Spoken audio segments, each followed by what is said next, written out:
Students, तो आज हम लोग पढ़ेंगे चैप्टर नंबर 12 जिसका नाम है कंप्यूटर नेटवर्क। अभी तक हम इंटरफेस पढ़ा था, अब हम पढ़ेंगे कंप्यूटर नेटवर्क के बारे में कि कंप्यूटर एक दूसरे से किस तरीके से नेटवर्किंग के द्वारा जुड़े हैं। कंप्यूटर नेटवर्क क्या होता है?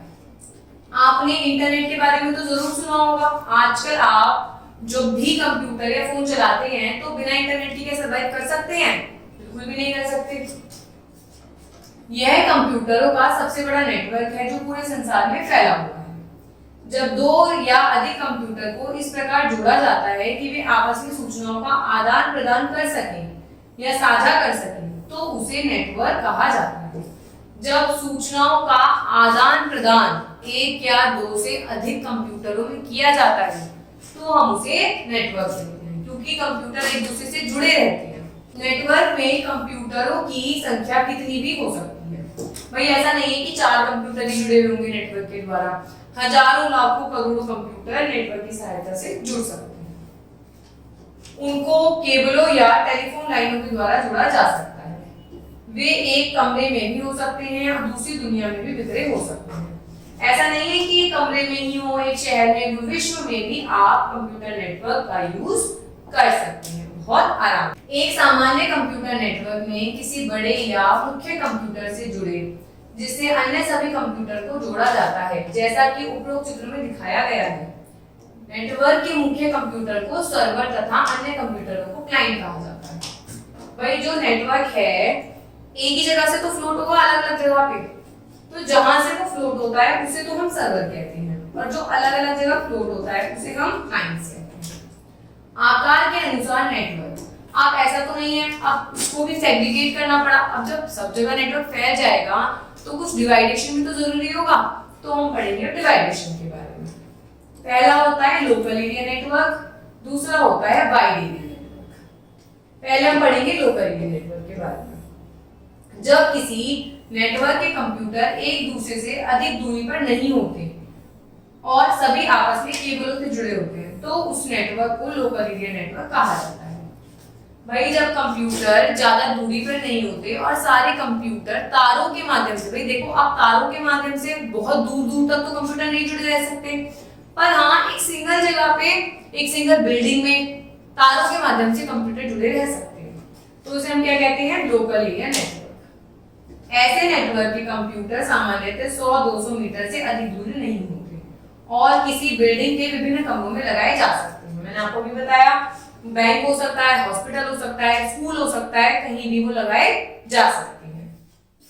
सरकारी या प्राइवेट कार्यालयों में ऐसे नेटवर्क का प्रयोग किया जाता है, जैसे बैंक। ऐसे नेटवर्क के सभी कंप्यूटर एक सीमित क्षेत्र में स्थित होते हैं।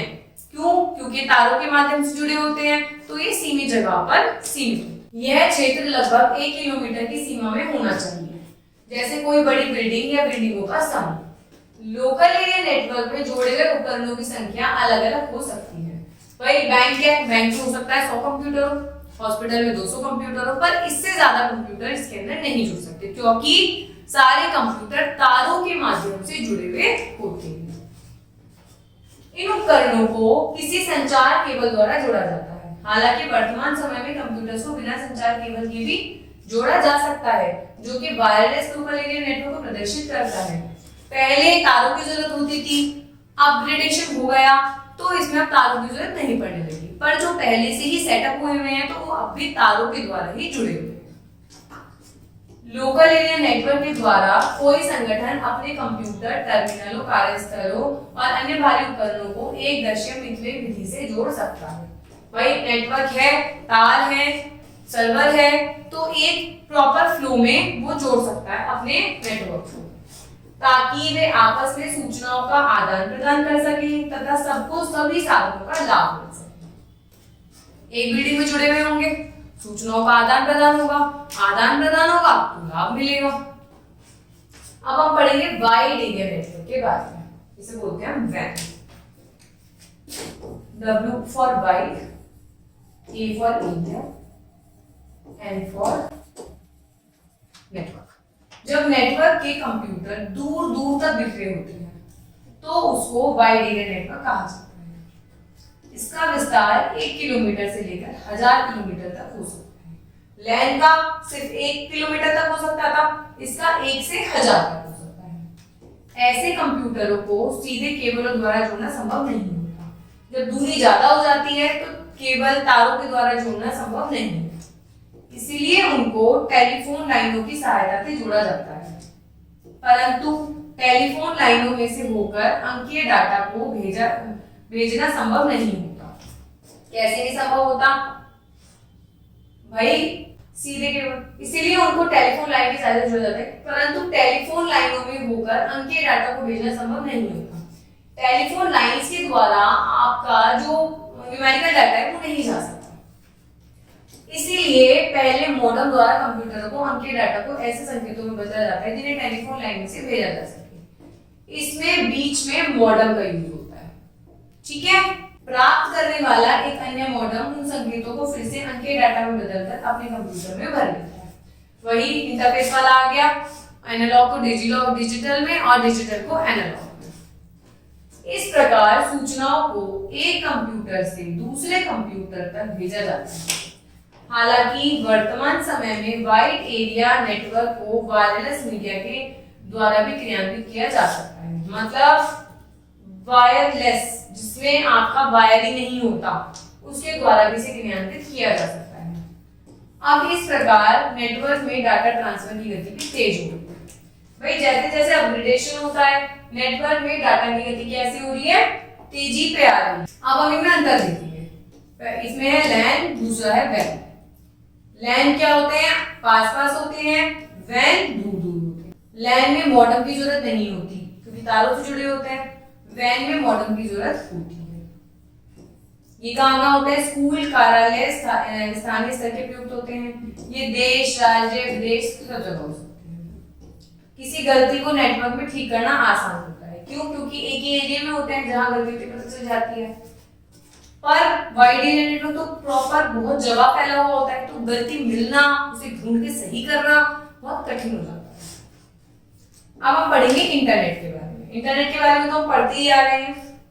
इंटरनेट दुनिया का सबसे बड़ा कंप्यूटर नेटवर्क है जो विश्व, देश, राज्य, शहर सब कंप्यूटर्स को एक दूसरे से जोड़ता है, सूचनाओं का आदान प्रदान करता है। इसके कंप्यूटर सभी महाद्वीप में फैले हुए हैं जो आपस में केबलों, टेलीफोन लाइनों द्वारा जुड़े हैं।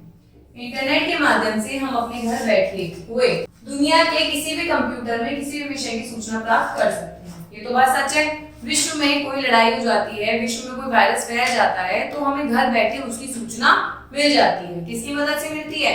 इंटरनेट की मदद से ही मिलती है। इंटरनेट पूरे संसार में बहुत ही लोकप्रिय है और इसके उपयोगकर्ताओं की संख्या लगातार बढ़ रही है क्योंकि हर तरीके की इंफॉर्मेशन हमें मिल जाती है।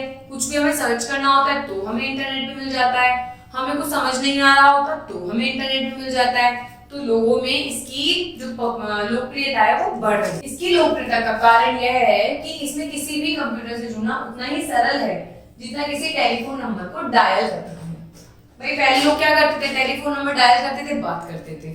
और अब इंटरनेट के द्वारा एक सिंगल क्लिक पे आप दूसरे व्यक्ति तक अपना मैसेज भेज सकते हो, अपना ईमेल भेज सकते हो। तो ये इजी है, इसीलिए लोग इसे पसंद कर रहे हैं। सबसे बड़ी बात यह है कि इंटरनेट का कोई मालिक नहीं होता, बल्कि यह सबके लिए समान रूप से खुला हुआ होता है। ऐसा नहीं है कि तुम्हें कम मिलेगा इंटरनेट, मुझे ज्यादा मिलेगा। कोई भी कितना भी इसे अपने तरीके से यूज कर सकता है। डिपेंड आप पे करता है कि आप उसे कितनी फर्टिलाइजी से यूज कर रहे हो। इंटरनेट को स्मार्टफोन पर भी एक्सेस किया जा सकता है। आप भी एक्सेस कर रहे हैं, आप ये वीडियो देख रहे हैं। किसके द्वारा? इंटरनेट के द्वारा। स्मार्टफोन मोबाइल फोन का आधुनिक विकसित रूप है। मोबाइल फोन जो आए हैं आज के टाइम में वो स्मार्टफोन ही तो के रूप में तो आए हैं। कंप्यूटर, अपने कंप्यूटर को इंटरनेट से जोड़ने के लिए हमें किसी इंटरनेट सेवा प्रदाता से इंटरनेट का कनेक्शन लेना पड़ता है। हमें ISP इंटरनेट सर्विस प्रोवाइडर लेना पड़ता है।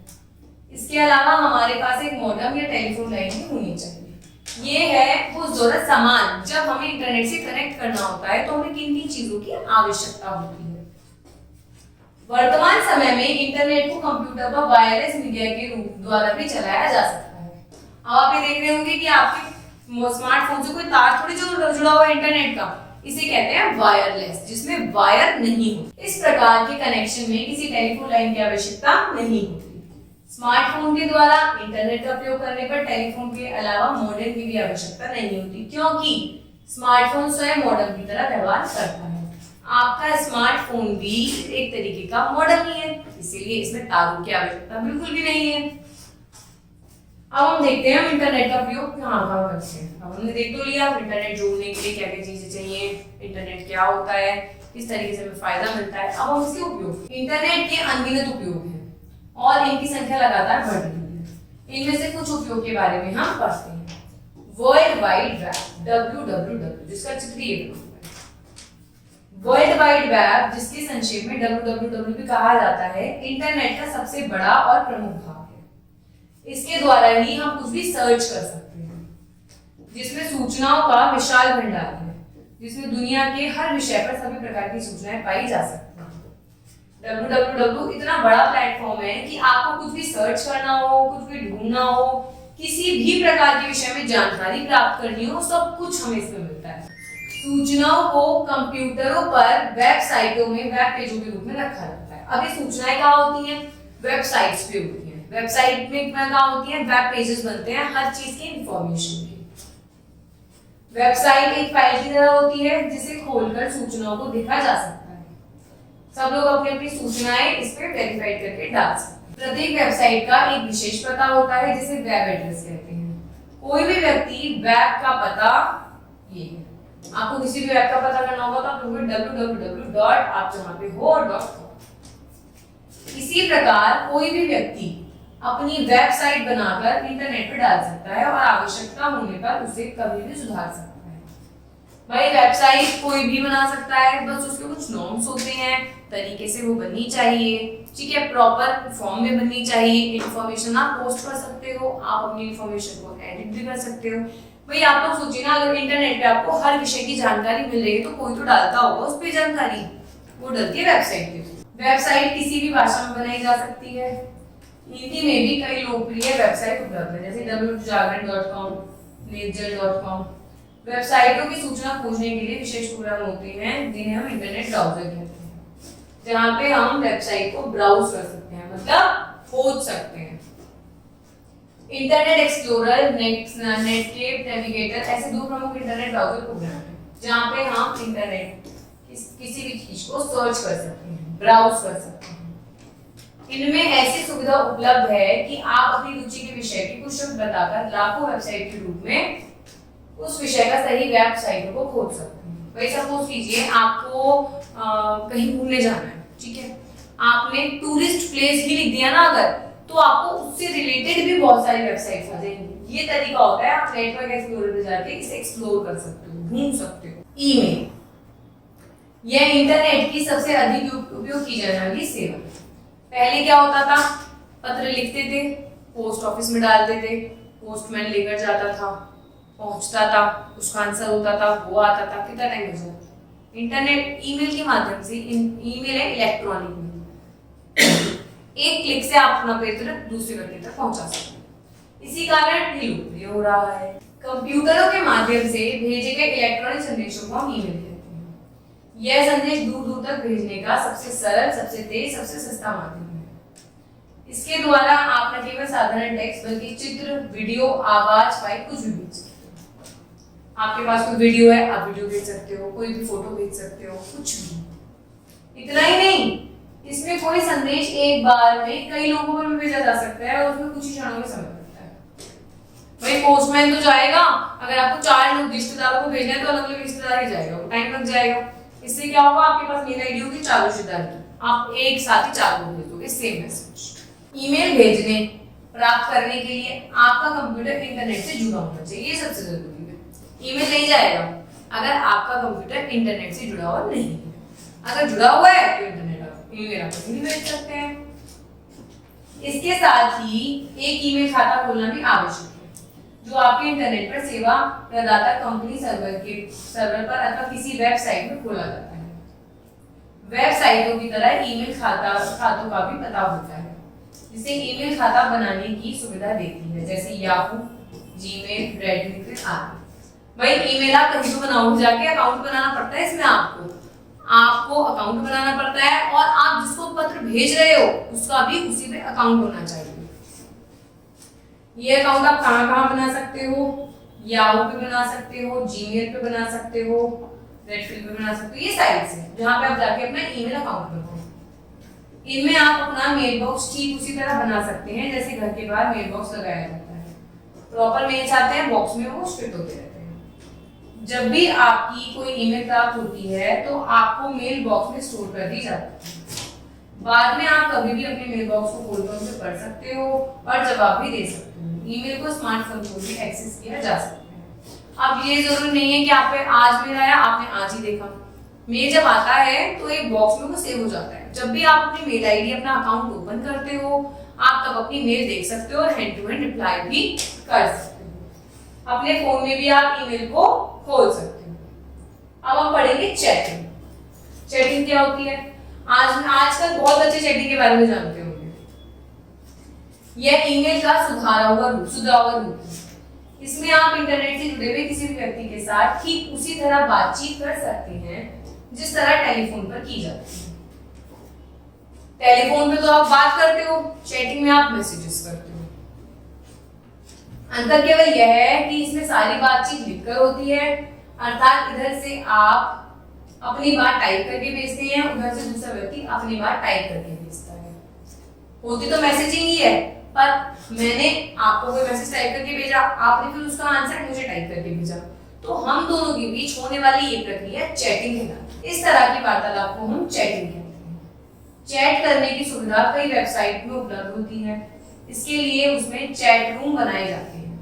चैट आप इंस्टाग्राम पे भी कर सकते हो, फेसबुक पे भी कर सकते हो, टेलीग्राम पे भी कर सकते हो। अलग अलग साइट्स होती हैं, उनके लिए अलग एक प्रॉपर एक पेज होता है जिसे हम कहेंगे चैट रूम। आप किसी भी चैट रूम को से जुड़कर उस रूप से जुड़े हुए अन्य व्यक्ति से चैटिंग कर सकते हैं, पर जरूरी है आप जहां पे उससे बात कर रहे हो उसका भी अकाउंट या वो एप्लीकेशन उसके फोन में भी होनी चाहिए। इसमें आपका कोई खर्च नहीं होता, केवल टेलीफोन लाइन वाईफाई रूपे व्यस्त होने का खर्चा रहता है। मतलब आपके पास वाईफाई है, इंटरनेट भी इसमें भी जरूरी है। आपके पास इंटरनेट नहीं होगा तो चैटिंग कैसे करोगे? आप नहीं कर सकते। वर्तमान समय में चैटिंग काफी लोकप्रिय हो गई है, ये तो सबको पता है। आजकल छोटा छोटा बच्चा भी चैटिंग करना सीख गया है। इसको उपलब्ध कराने वाली नाना प्रकार की वेबसाइट इंटरनेट पर चैटिंग में लोकप्रिय बन रही है। देखिए, फेसबुक बताया मैंने आपको, सबसे लोकप्रिय वेबसाइट हो गई है। स्मार्टफोन के द्वारा यूजर फेसबुक पर हमेशा सक्रिय रह सकता है। जब आप फेसबुक पर सक्रिय रहते हो, चलाते हो, तो प्रॉपर एक ग्रीन लाइट आती है कि आप ऑनलाइन। इंटरनेट फोन, तो ये क्या होता है इंटरनेट फोन? यह इंटरनेट का नवीनतम उपयोग है। इसमें आप इंटरनेट के मध्य से केवल लोकल एरिया नेटवर्क पर के खर्च पर विश्व के किसी भी भाग में बैठे व्यक्ति से टेलीफोन वार्ता कर सकते हैं। इतना ही नहीं, यदि आपके और दूसरे व्यक्ति के पास वेबकैम है तो आप बात करते हुए उसको अपने कंप्यूटर की स्क्रीन पर भी देख सकते हैं। इसे वीडियो कॉन्फ्रेंसिंग कहा जाता है। कहते हैं ना, आप दूर बैठे व्यक्ति से फोन पे बात कर सकते हैं। हो सकता है आपका कोई रिलेटिव कहीं बाहर रहता हो तो आप उसे अपने, अगर आपके लैपटॉप या कंप्यूटर में वेबकैम है तो देख सकते हैं, वरना स्मार्टफोन से भी आप वीडियो कॉल कर सकते हैं। शायद मुझे आपको बताने की जरूरत नहीं है क्योंकि ये चीजें आप करते होंगे। ऊपर बताए गए इंटरनेट के प्रमुख उपयोग की झलक मात्र है। वास्तव में इंटरनेट के अनगिनत प्रयोग और उनकी संख्या दिन प्रतिदिन बढ़ती जा रही है। अभी तो मैंने आपको या बुक ने आपको बहुत कम उपयोग बताया है, पर इससे भी ज्यादा उपयोग नेटवर्क का, इंटरनेट का होता है। पर हमें ध्यान रखना है कि हमें इंटरनेट का सही प्रकार से उपयोग करना है ताकि हम इंटरनेट को सही तरीके से यूज कर